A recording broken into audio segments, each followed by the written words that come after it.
15 நிமிஷத்தில் எலுமிச்சை ஊறுகாய் எப்படி பண்ணுறதுன்னு சொல்லி பார்க்கலாம். 5 எலுமிச்சம்பழம், 4 பச்சை மிளகாய் நீல வாட்டில் கட் பண்ணி உப்பு போட்டு அரை மணி நேரம் ஊற வச்சிடலாம். கடாயில் அடுப்பில் வச்சுட்டு 1 ஸ்பூன் ஆயில் விட்டு சூடானதும் கடுகு கறிவேப்பிலை தாளிச்சிட்டு கட் பண்ணி வச்சுருந்த எலுமிச்சம்பழத்தையும் போட்டு நல்லா மிக்ஸ் பண்ணி விட்டுலாம். 2 நிமிஷம் மிக்ஸ் பண்ணி விட்டால் போதும்.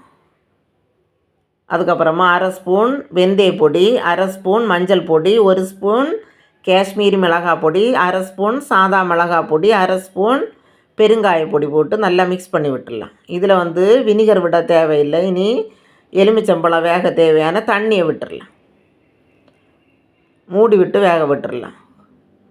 வெந்ததுக்கப்புறமா தேவையான உப்பு, 1 துண்டு வெல்லம், கசப்பு போக வேண்டி 1 துண்டு வெல்லம் போட்டு மிக்ஸ் பண்ணி விட்டுட்டு கெட்டியானதுக்கப்புறமா ஆற விட்டு ஒரு கண்டெய்னரில் போட்டு ஃப்ரிட்ஜில் ஸ்டோர் பண்ணி வச்சா 15-20 நாள் வரைக்கும் கெட்டு போகாமல் இருக்கும். எல்லோரும் வீட்டில் ட்ரை பண்ணி பார்த்துட்டு கமெண்ட் பண்ணுங்கள். தேங்க்யூ.